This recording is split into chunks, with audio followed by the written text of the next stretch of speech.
What's up, everybody? The NHL Draft is just a little bit down off the corner, and everyone wants to know who's going in this draft early. So, first overall, the Buffalo Sabres, of course, is defenseman Rasmus Dahlin. This kid is a can't-miss prospect, and I haven't seen a single mock draft not putting him as the first overall pick to the Buffalo Sabres. The first overall pick is probably going to be the defenseman that Erik Karlsson called better than him in an issue of the Hockey News. Dahlin put up 7 goals and 13 assists for the struggling Frölunda Indians in the highest tier of the Swedish hockey system. Not amazing totals, very respectable for a defenseman like Dahlin. The Buffalo Sabres are sure hoping Dahlin can save their struggling franchise, and it sounds like he will if he meets expectations. Dahlin is the first pair defense partner Rasmus Ristolainen needs. So the second overall pick to the Hurricanes is Andrei Svechnikov. This one is very loosely interchangeable with Zadina, but I have Svechnikov going second to the Canes. Of course, I believe that Svechnikov is the better all-around player, but the chemistry with Nikas for Zadina, or Nikas, I don't know how it's pronounced, for Zadina in the World Juniors was unmistakable.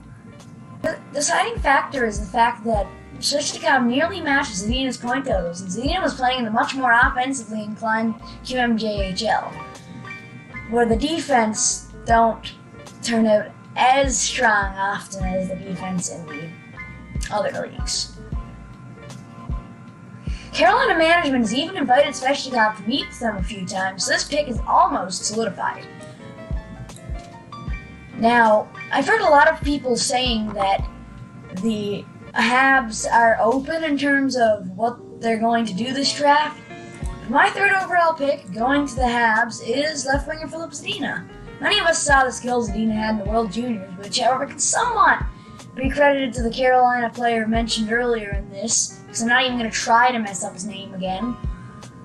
As the duo combined for 17 points in 6 games, the Czech Republic lost in the bronze medal game to Casey Middlestat United States.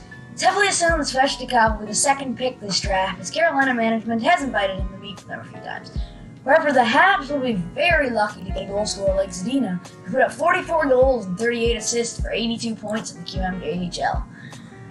And now, the fourth overall pick is where things start getting a little tricky. I could have put Brady Tkachuk here for the fact that he's a beast, but instead of that, we have another super Swede in Adam Backvist. Ottawa has a struggling defensive core, which will only get worse if they lose Erik Karlsson this offseason. Plus, having a fellow Swede on the squad may convince Karlsson to stay. If they don't go for Backvist, I definitely think they'll go for Tkachuk. But Backvist is a good defensive prospect who averaged almost a point per game in the Swedish Junior League. Like I said, not the top Swedish league. Actually, the one right below that, but it's very respectable totals for a defenseman who will probably need a few years seasoning in either the AHL or juniors before making the Ottawa roster. It's my fifth overall pick. It's also very possible that this player goes to the Sanders, but I have Brady Tkachuk going 5th, dropping to the Arizona Coyotes, who would be rejoiced to see a player as talented as Tkachuk drop 5th. If Ottawa goes for Backvist, there's no way Tkachuk is being passed on again. Tkachuk killed it this year, putting up 31 points in the very tough NCAA. If Tkachuk does drop down, there's no doubt that he'll be snatched up with the 5th overall pick this year. Tkachuk is a very tough winger and could possibly play center if it was needed. 6th overall to the Detroit Red Wings is Oliver Wahlstrom. A sensational scoring threat, Oliver Wahlstrom is a fierce competitor that preys on weak play. Most of you have probably seen the amazing Boston Bruins shootout goal in the junior shootout thing, where Wahlstrom humiliated the poor goalie. Wahlstrom has proven all the doubters who said anybody could do that stuff wrong, becoming a top 10 prospect for this year's draft. Wahlstrom, a natural goal scorer, scored an impressive 48 goals and had 46 assists for 94 points this year with the U.S. National Under-18 team. Detroit needs some young talent on their team, and I think Wahlstrom can eventually become a face for the Red Wings franchise. It's also very possible Detroit's going to take a defenseman like Quinn Hughes, as they desperately need defensemen, and we know how Detroit likes taking players who play hockey in Michigan, which Hughes does. So now 7th overall to the Vancouver Canucks, I have Evan Bouchard. Bouchard started this season as a projected third-round pick and has surprised everybody by making his way into the top 10. Bouchard has great vision and puts up impressive numbers for a D-man, with 87 points in 67 games for the London Knights of the OHL. Bouchard shows great leadership in the locker room, something the Canucks could use some more of. Vancouver could definitely use a defenseman like Bouchard, and that's why I have him going 7th to the Canucks. 8th overall to the Chicago Blackhawks, I have Quinn Hughes. Chicago has an aging defensive core, and they definitely need a replacement for Keith and Seabrook as they age and retire. Hughes has been called one of the fastest players in this draft, which is really impressive when you have people like Dallin and Svechnikov in this draft.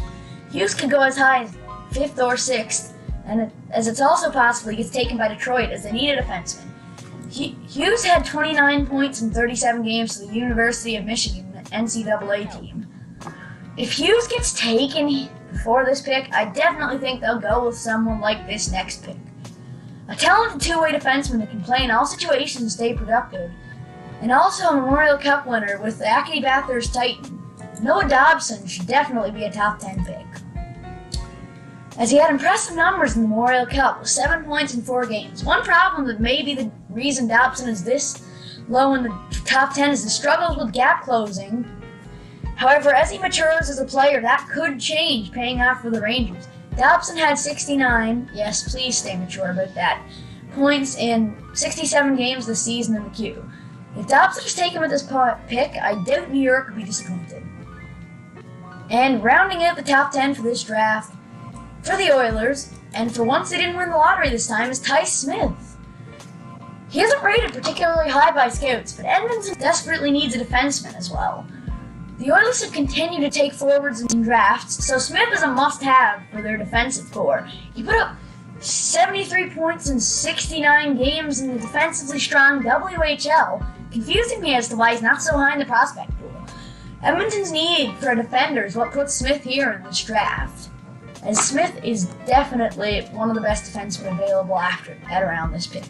So thank you for watching, everybody, and remember, all these picks are my personal opinion. Feel free to leave a like and comment, and be sure to subscribe for more hockey videos. Peace.